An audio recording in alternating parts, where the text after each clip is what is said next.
Halo guys, kembali lagi bersama aku di Kolom Sinema. Kali ini aku akan melanjutkan film Ong Bak 3. Yang belum nonton film sebelumnya, link ada di pojok kanan atas video.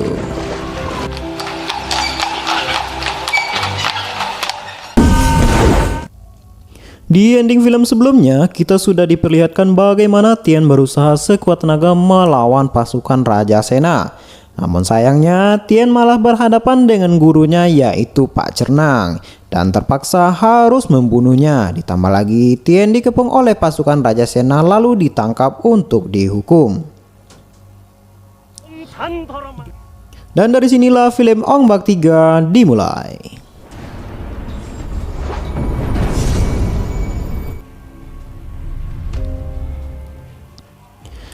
Setelah Tien ditangkap, Raja Sena memerintahkan pasukannya untuk memberi 13 hukuman secara berturut-turut sampai Tien benar-benar kelelahan dan akhirnya meninggal.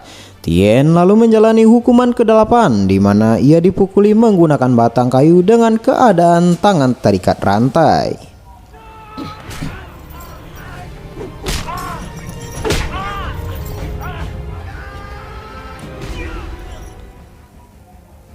Saat Tien mulai kelelahan dan dikapit dengan puluhan kayu, Raja Sena membuat kesalahan dengan mengatakan kalau dirinya akan mengirim Tien ke neraka menyusul ayahnya.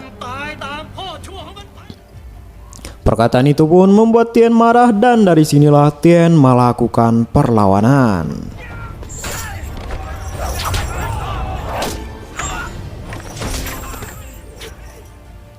Ia menghajar prajurit satu persatu dengan kemampuan bela dirinya.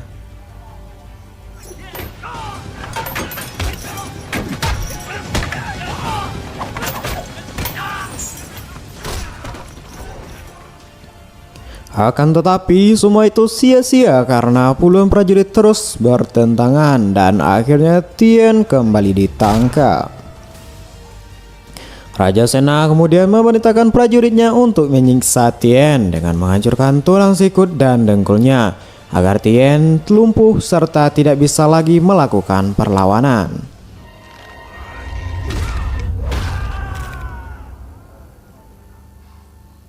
Sementara itu di desa Penari, para warga mendapatkan musibah secara mendadak di mana musibah itu berupa kesurupan massal yang dipikir secara logika sangat tidak masuk akal.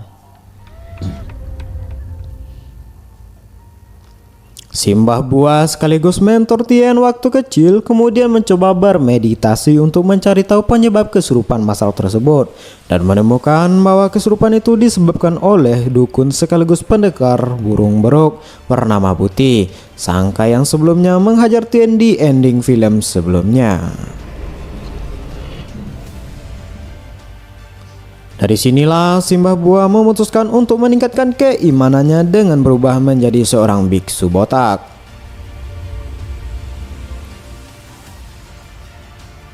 Kita kemudian diperlihatkan Raja Sena yang terlihat mengalami halusinasi karena mendengar bisikan misterius dari Panglima Besar terdahulunya yang mengutuk para Raja Sena agar kehidupannya hancur selamanya.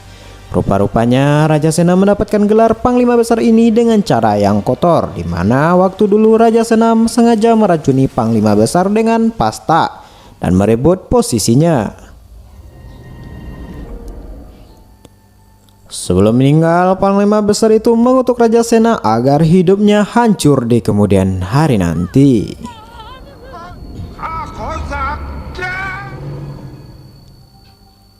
Malam harinya saat Raja Sena mengalami mimpi buruk, ia dikejutkan dengan pemberontakan di area istana yang dilakukan oleh perampok Pak Pecro. Kedatangan perampok itu ternyata untuk membebaskan Tien yang menurut mereka Tien masih menjadi bagian dari Pak Pecro. Sayangnya di tengah aksinya itu mereka diserang oleh pendekar burung beruk yang dendam sangat mudah membunuh mereka satu persatu. Melihat kemampuan pendekar itu yang sangat hebat, Raja Sena pun menawari pendekar itu untuk menjadi asasinnya. Namun Putih menolak dan malah menawarinya balik untuk menjadi pengikutnya karena Putih tahu kalau Raja Sena terkena kutukan dan satu-satunya yang bisa menyembuhkannya hanyalah bukti. หวังผลตอบแทนเด็ด Tentunya Raja Sena menolak karena harga dirinya bakal turun jika mengikuti perintah Buti. กดหัวให้กับผมเถอะ Keesokan harinya Raja Sena mengadakan acara besar di mana acara itu diisi dengan mengeksekusi Tien. Ketika Tien hendak dieksekusi, Matoi tiba-tiba seorang komandan dari petinggi Raja Ayutthaya datang dan memberitakan bahwa Raja tertinggi Ayutthaya akan mengambil alih Tien untuk dibebaskan. Karena perintah itu dari Raja tertinggi langsung, Raja Sena pun tidak bisa menolak dan hanya bisa marah-marah. Karena pasti salah satu pejabatnya ada yang memberitahu Raja tentang ini secara diam-diam. ข้าได้ส่งข่าวให้มือสังหารไปจัดการเรื่อง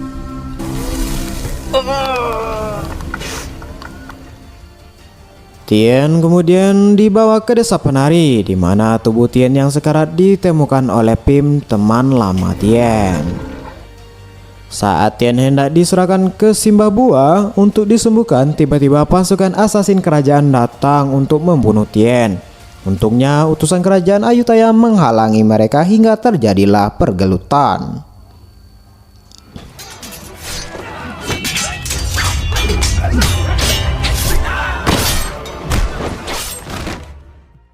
Dalam pergelutan itu, pejabat yang mengkhianati Raja Sena datang untuk menyelamatkan Tien. Namun sayangnya pejabat itu meninggal saat berhasil mengalahkan anggota asasin yang terakhir.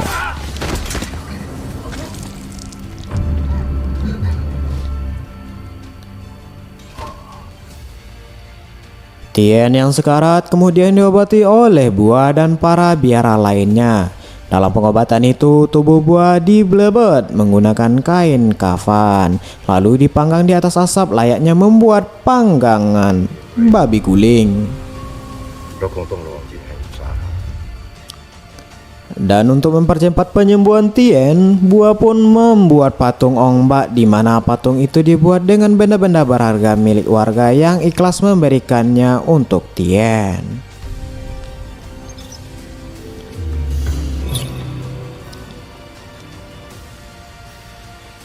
Setelah beberapa hari terpanggang, Tien akhirnya terbangun dari sekaratnya. Akan tetapi Tien mengalami kelumpuhan karena sebelumnya tulang-tulang sendinya remuk disiksa oleh Raja Sena.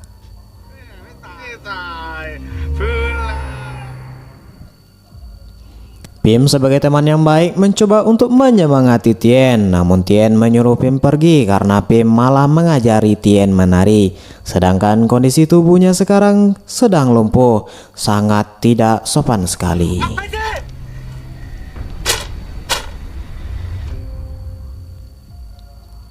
Karena sekarang tubuhnya tidak bisa berbuat apa-apa termasuk mengocok, Tien pun memutuskan untuk mengakhiri hidupnya dengan melompat dari atas tebing. Namun sebelum itu terjadi, Tien diganggu oleh orang gila yang bernama Hemley yang juga ingin bunuh diri gara-gara kalah slot.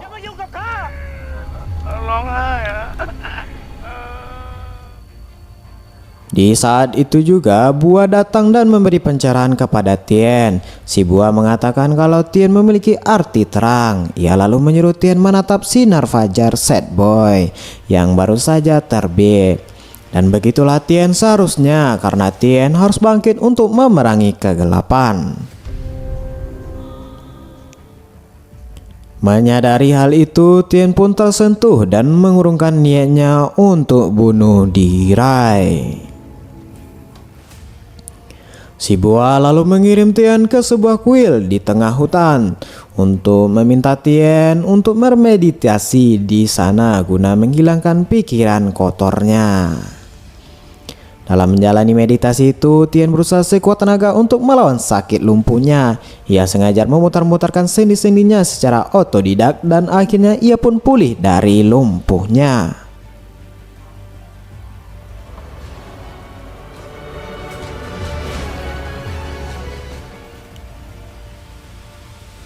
Pada suatu hari, Saat Tien senam yoga, ia dikunjungi oleh Pim yang ingin menari bersama Tien. Tien pun menghentikan senam yoganya dan menari-nari bersama Pim. Di sini Tien dibuat bahagia oleh kecantikan Pim dan keduanya pun akhirnya jadian. Tien lalu menghadap ke Bua untuk mengucapkan terima kasih atas arahannya. Tien juga berjanji tidak akan membayangkan hidup bersama Maruzawa sehingga pikirannya akan selalu bersih. Dan untuk memperdalam ilmu bela diri, Tien pun menyuruh Tien untuk bermeditasi dan berlatih bela diri lagi. Dalam meditasi kali ini, Tien memakai krim Wak Doyo sehingga dagunya penuh dengan rambut. Tidak cuma itu, Tien juga menggabungkan gerakan Muay Thai dengan tari sehingga saat bertarung nanti Tien bisa memukuli lawannya dengan gerakan pargoy.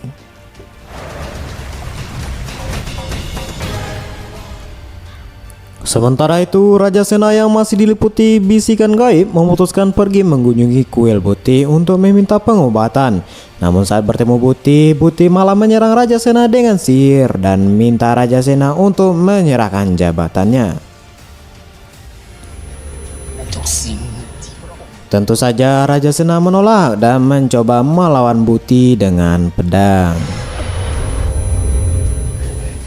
Namun ternyata Buti terlalu kuat dan mampu melempar tubuh Raja Sena dengan sangat mudah. Raja Sena lalu memerintahkan pasukannya untuk melawan Buti, tetapi tentu saja mereka bukan tandingan Buti karena setiap serangan yang mereka layangkan dapat dengan mudah ditangkis oleh Buti.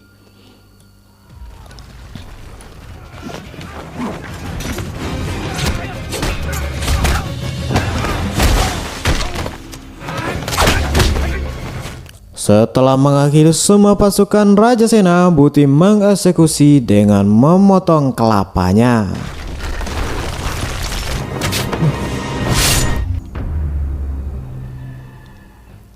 Kini Buti pun mengambil alih posisi Raja Sena menjadi panglima besar dan mengklaim kepada semua warga kalau dirinya seorang raja.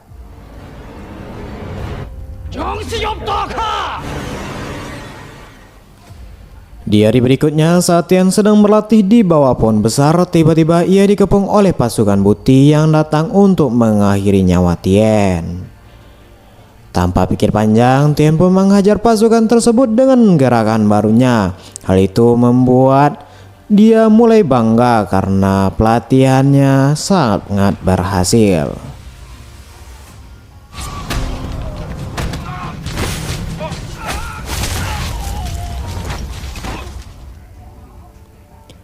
Setelah mengalahkan mereka semua, Tien segera kembali ke desa dan mendapati bahwa semua warga telah diambil oleh pasukan Buti. Tien juga diserang oleh puluhan prajurit yang datang kembali untuk menghentikan Tien. Namun tentu saja mereka dengan mudah dikalahkan oleh Tien.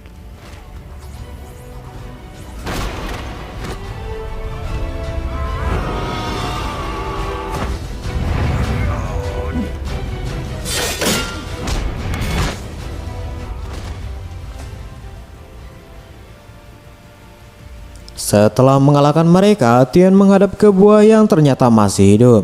Bua lalu menugaskan Tien untuk melawan mereka, namun sebelum itu Bua memberi pesan penting kepada Tien, yaitu sarapanlah terlebih dahulu nak.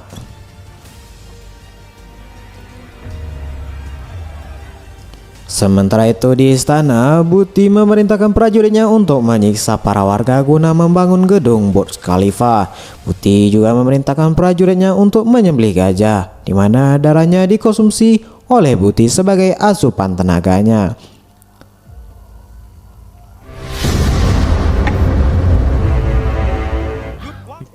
Di saat itu juga Tien datang yang membuat Buti terkejut dan bahagia karena akhirnya ada orang yang mungkin bisa menandingi kekuatannya.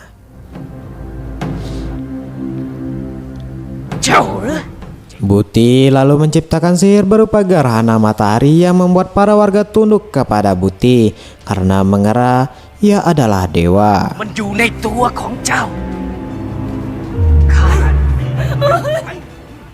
Tidak cuma itu, Buti juga tega menghalimi nyawa Pim yang membuat Pim marah dan akhirnya turun ke lapangan untuk bertempur melawan prajurit Buti.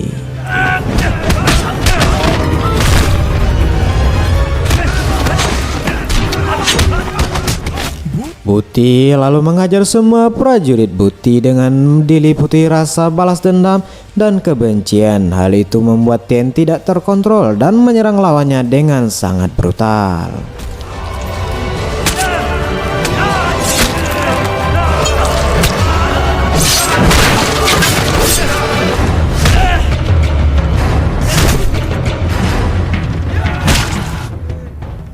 Saat Tien melempar patung Garuda dengan seekor gajah, tiba-tiba Buti melemparkan tombak ke tubuh Tien yang membuat Tien hampir modar.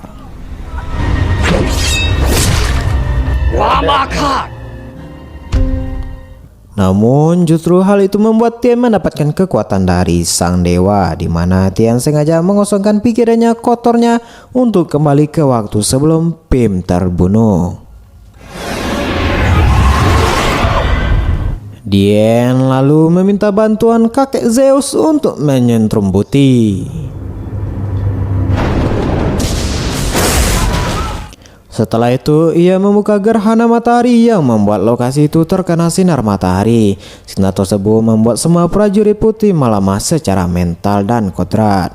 Kutukan Putih pun juga hilang karena diambil oleh penerangan matahari.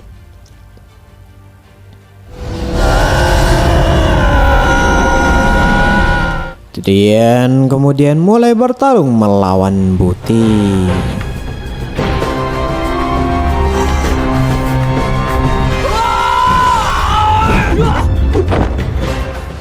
Dalam pertarungan itu, Tien menggunakan gerakan Pargoy yang membuat Buti kewalahan. Kesana kemari Tien membanting Buti yang membuat Buti mulai enak.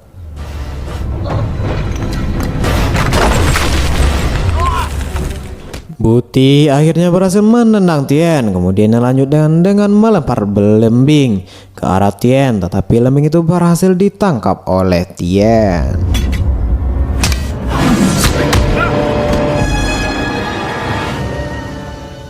Tien lalu mengiring Buti ke tepi, di mana Tien menjatuhkan Buti ke gajah. Ia melihat Buti tertusuk oleh satu buah gading dan akhirnya meninggoy.